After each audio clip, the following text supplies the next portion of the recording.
So hopefully you haven't been waiting on your goal setting for this podcast. I know I've had a couple of clients get in contact with me and pointing them in the direction of resources, things that they want to consider, and a really great book that I use as to form the basis really of my plans and goals, and setting out those plans for the year. Obviously a goal without a plan is a dream. Harsh but true. It's fine if you want to continue dreaming, but the likelihood of that dream coming true, sadly, is, it's not a fairy tale. We have to put in the hard graft. We have to have a plan. We have to have action. We need to take action in order to achieve that goal, so that it isn't just a dream. It's easy to be busy being busy. And so, implementing and working on clients, my new book that will be out in April, Selling Without Sleaze, is talking through the fact that, you can be on that hamster wheel of implementation. You're so busy working for a handful of clients that you don't manage to get the work in that you need to do. And so with that in mind, it makes sense to put time aside to enable you to set goals. So what I wanted to do today, rather than talk about why goal setting is so important, which hopefully you've already bought into, is to go through a presentation with you. So these slides, you don't need the slides. I'm not a great one for graphs and visual representations, so they are a little bit dry anyway. But the slides are available in my Facebook group, which is Selling Without Sleaze. So you can go onto Facebook and you can put into the search Selling Without Sleaze group, and that will come up. And in the group will be up in the top left-hand corner will be the units. And in those units, you will see the Selling Without Sleaze goal setting. So it will also go out if you join before the weekend. So straight on listening to this podcast, it will be one of the first things in the newsfeed on the threads in there, because I will be posting it into the group. So it'll be there as a post. If you want the slides, I know some of you are scribblers, so you like to print them out and have those little lines next to them so that we can be writing notes and making comments on it. They will be up there for you. Obviously, you're free to come and go from the group as you wish, and so there's no obligation to stay once you've obtained those notes, if that's what you want to do. Without further ado, I am going to get started on Selling Without Sleaze goal setting. So why are goals key? Okay, so I've already said a goal without a plan is a dream. And, taking that sort of one step further and looking into sort of the direction that a goal can give you. Without clear direction, you wander aimlessly. And how can you get there if you haven't got to there? If you've got nowhere that you're aiming at, then how do you measure how well you're doing versus something which is so up in the air? It's super important that you can focus in and understand, at this point, I will have made this target, I'd have reached this goal. Without a plan and a way to measure your progress, how do you know things are going right or wrong? You could go totally off piece. You could go totally off the conversation, totally off the goal, and you wouldn't know, because you haven't got any goal in place. And why I say conversation at that point is because, it's very easy in a sales call, if you go into a sales call, taking it down to, such a basic level. If you go into a sales call without a clear goal in mind, you can very easily go off piste. It can turn into a very nice chat, and then that's the end of it. And you haven't progressed that person along that sales process. You haven't come to that goal. You haven't achieved that goal that you were wanting to. So you might have had a vague idea, but you didn't have it set in your mind, and then surprise, surprise, you don't achieve it. So that is why it's super important. Now, I also want to clarify the difference between targets and goals as far as what I say. Sometimes I do tend to interchange them, which can get a little bit irritating, I appreciate. But a target is an indicator. So you establish that to determine how successful you are in achieving an objective. Whereas a goal is an indicator established to determine whether you've achieved your objective. So it's how successfully you're doing is a target, and whether or not you've achieved it. So, target is like a bit of a milestone. It's a bit of a sense check, whereas a goal is pretty much, it's one thing or the other. You've either done it or you haven't. Whereas targets, your milestones can be there along the way. So when I talk around these things, that's really what we're getting at. I appreciate I interchange sometimes, but, the targets are an indicator of how successfully you're doing. So you might have targets for the quarter, but you have the overriding goal for 2021, or at least hopefully you will soon. So, considerations. It's always really important, sorry for those of you which have already been subjected to SMART goals, but that you want them to be smart. And when I say SMART, obviously that's an acronym.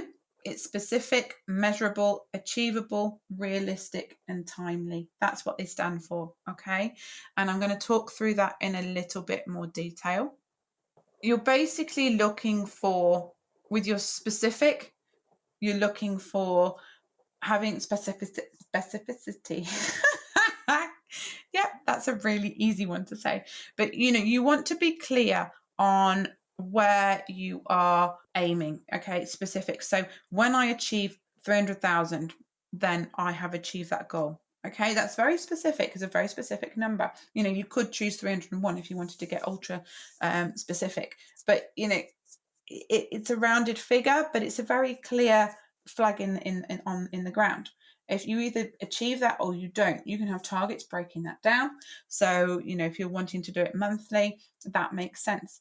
But it's figuring out where I am versus this goal. We've then also got measurable, okay?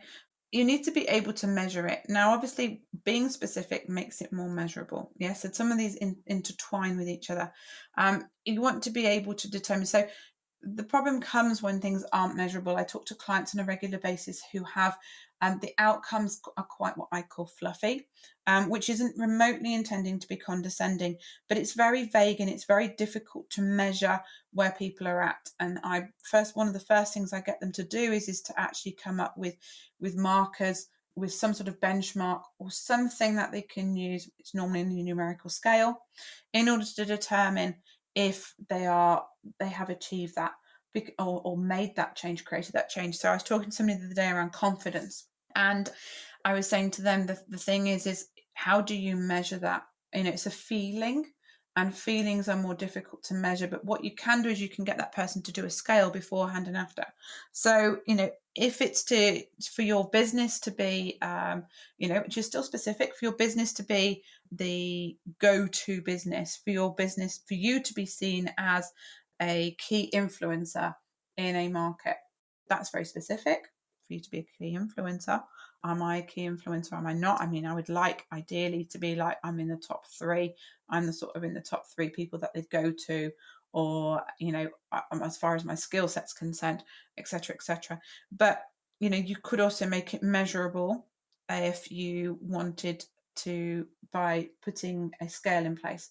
So you could look at people beforehand and speak to people beforehand and say, how well regarded do you think I am?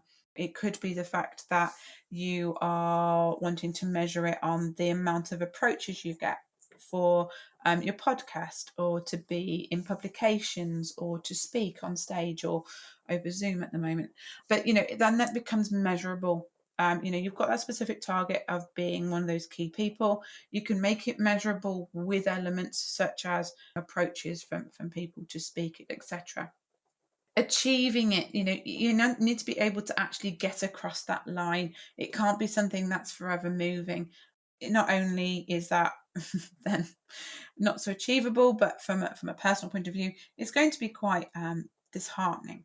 You want to be able to say, yes, I've ticked that box, I am there. And so if it's a forever moving scenario, then that's not going to be overly helpful. As far as realistic is concerned, people say around creating big, blue sky thinking, or whatever phrase you want to use, but huge goals that are kind of the idea of coming from dreams rather than based on reality. And your ideal, living in a mansion with 2 million turnover and whatever, probably more than that actually if you want a big mansion, but you get my idea.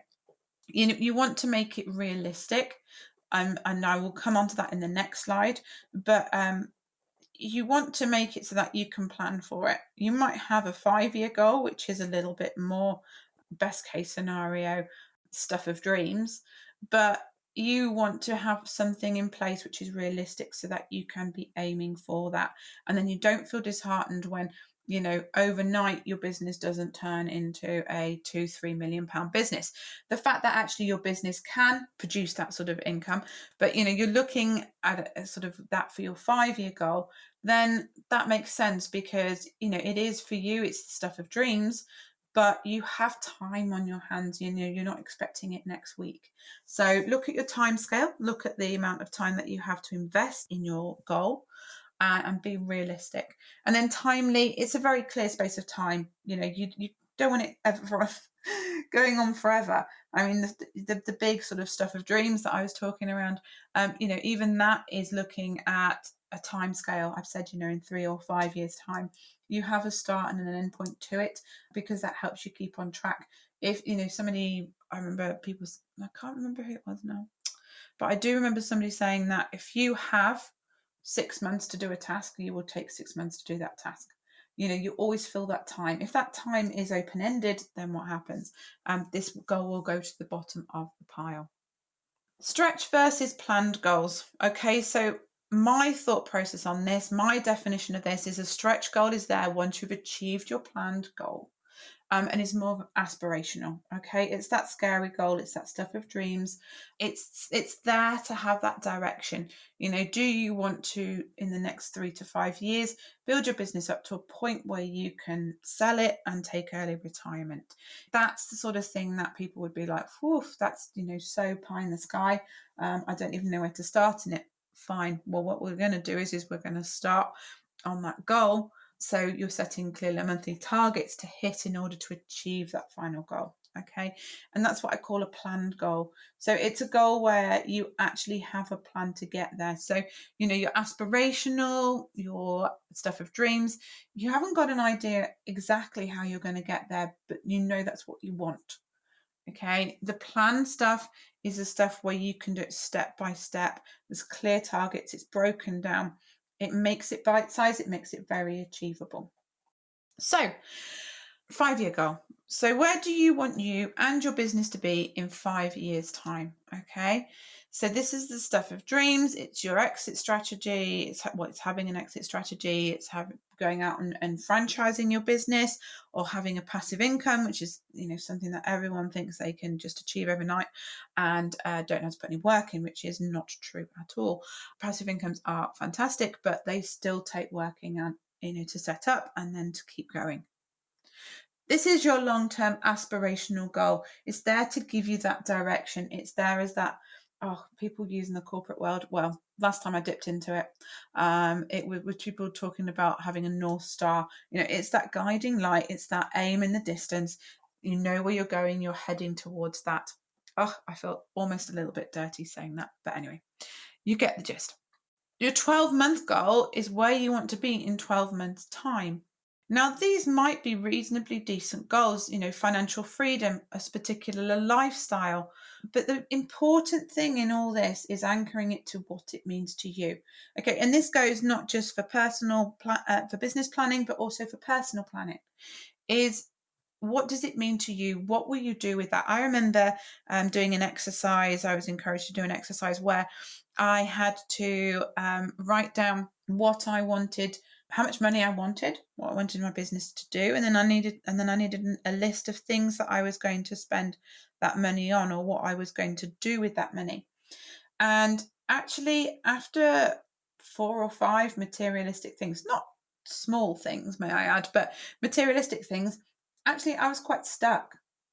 It's very easy.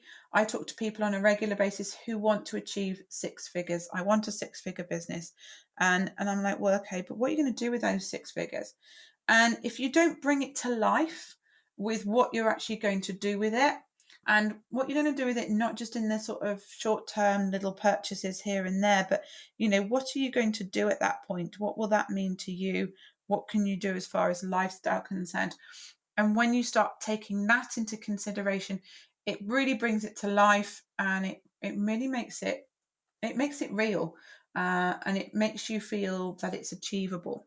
I would definitely encourage you to do that, because on the days where things were a little bit tough and you've got this idea of these 6 figures in your mind, then you're thinking, well, why am I doing this? And having that money and having that number isn't enough.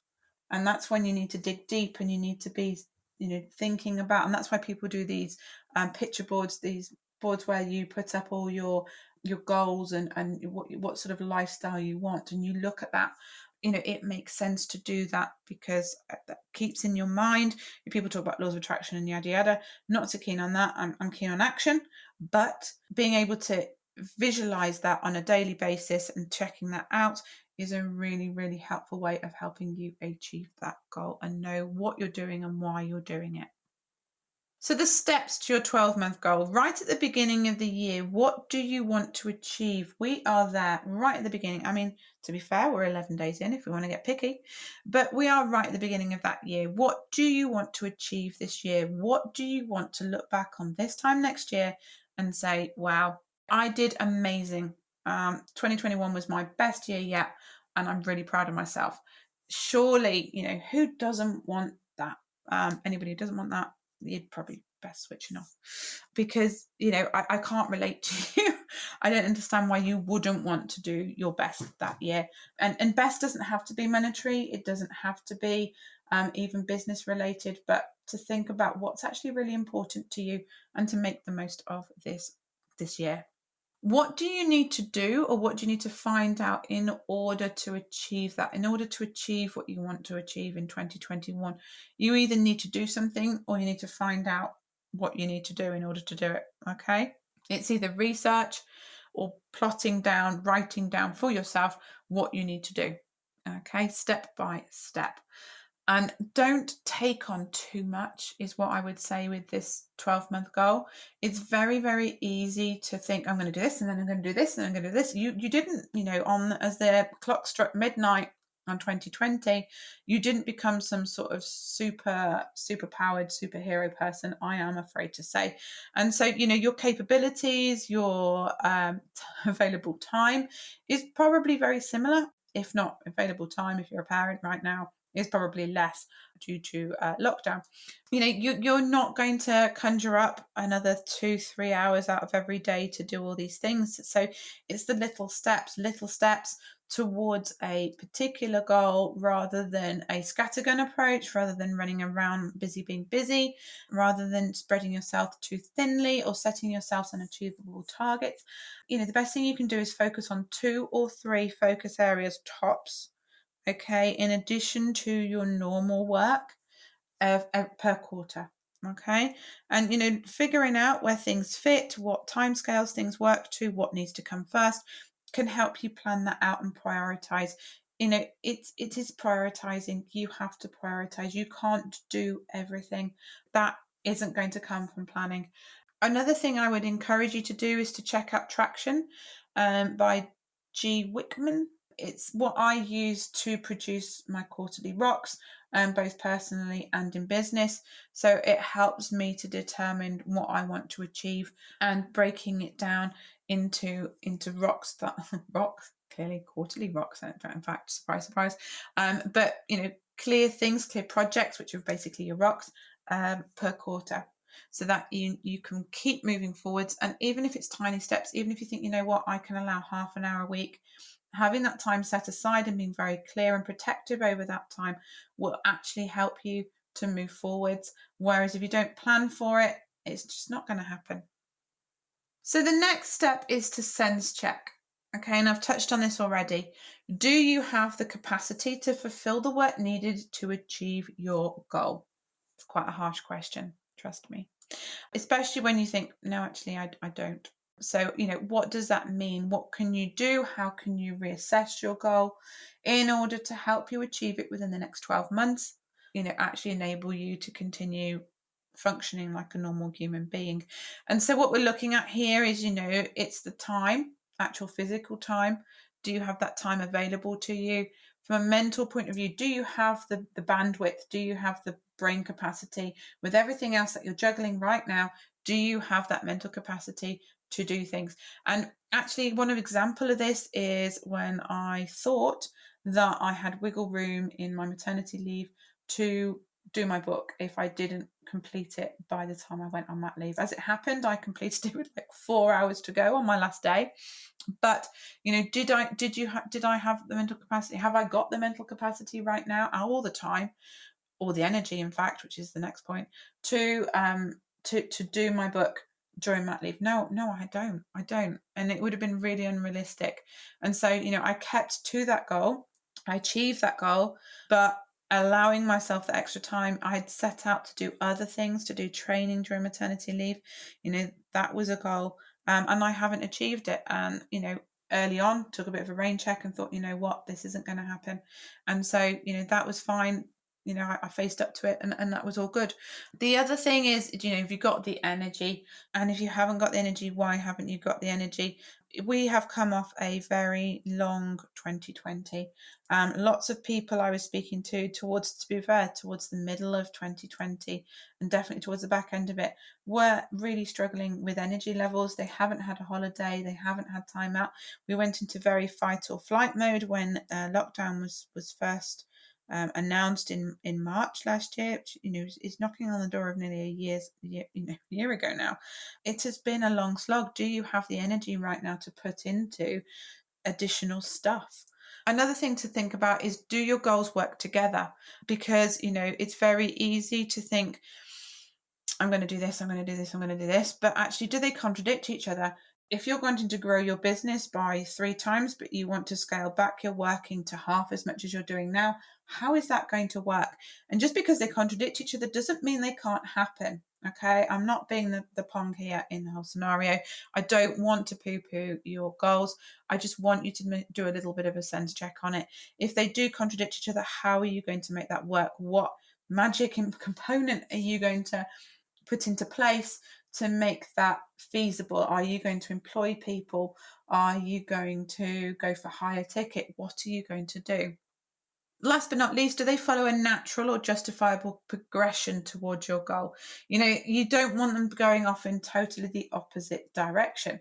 And so as long as they're following a natural and justifiable progression, so you can justify those figures as not pie in the sky for this year, and if you can do them this year, then you're going to have got the right lead process into place, the right conversion process into place, and so it'd be very easy next year to do those changes. Then happy days. What I have created, which is the only thing actually visual thing in the slide deck for you, is a step and goal creation loop. I know, very exciting. Haven't quite decided, but I'm thinking it's not that amazing and groundbreaking to do IP on. It kind of visually helps you think, this is the process I need to go through. You need to look at your goal for your 5 years or 12 months. You need to break it down with those steps. So if it's your 5 years, break it down into each year. What do I need to achieve in this year? What do I need to be looking at? And then go into detail on the next 12 months. You break down those steps month on month for your 12 months, and then you sense check. Okay, you sense check for your years, and you sense check for your 12 months. The reason why you do that is because you want to know that it's somehow going along the right lines. Yeah, it's ticking the boxes on the previous slide, talking around, have I got the energy for this? Have I got the bandwidth? Have I got the resources, etc.? And then what you can do then is, if it passes that sense check, absolutely no problem, then brilliant, you've got confirmed goals. If it doesn't, and it doesn't sit well with you, and I would say with this is, create them one day, review them the next, and allow yourself to sleep on them, allow them to sit with you, and you can figure out what your thoughts are. One of the things that actually Martin and I do on a reasonably regular basis, we would, ideally be, with little people permitting, it would be nice to do it more often, but we actually go off and go for a walk, take the dogs on the walk, and we talk through stuff. And the amount of decisions that we've made whilst out walking, because it's not a forced conversation, you're just chatting away, is really fantastic. So even setting these goals and taking yourself off on a bit of a walk, and letting them sit with you, and seeing what you think and see what you come up with, can really help. And the actions I want you to take today are to read traction, ideally. I'm ashamed, it's a big shame that I'm not on commission, but I do really rate the book. And it goes into other things. You can skip to the rocks bit and the planning bit, and then you can come back to the other bits later. The 5-year goals, I want you to break them down top line into each year. And then your 12-month goals, they're going to be broken down each month. And sales, I'd like to see each week for the next sort of 2 to 3 months, so that you have an understanding of what you're wanting to achieve. And then you can review the thought processes, and you would review after Q1 and look at Q2 and how those sales would break down each week too. So make sure they're sense checked and they are as smart as possible. Remember, smart, sense checking and smart. I'm going to leave that with you. If you do want to get involved in the group, I am going to have a thread on there where people can post links or screenshots to their 5 years and their 12 months. And I'm happy to have a little quick look at them. If nothing else, putting them into a group setting gives you accountability. And those on the thread, I am going to do a little bit of accountability work with going forward for the rest of the year to help you to achieve those goals. This doesn't relate remotely to anything that I'm promoting or going to be offering out there. I just thought it would be nice within the group to have people aware of their goals and support each other. So that's it for today, guys. Goal setting, as I've said, these slides are available within the Selling Without Sleeves Facebook group. That's where it's all happening. Content is starting to ramp up a little bit more in there, as I am, I feel like I'm into the final straight of coming back, lockdown permitting. If they shut nurseries, then it's going to be mummy daycare. But yeah, the aim is to be back, as I said, at the beginning of April in a staggered return. It's all gearing up towards that now. Please do join me in the Selling Without Sleeves group if you'd like some accountability, you'd like me to sense check anything. And, thank you for listening.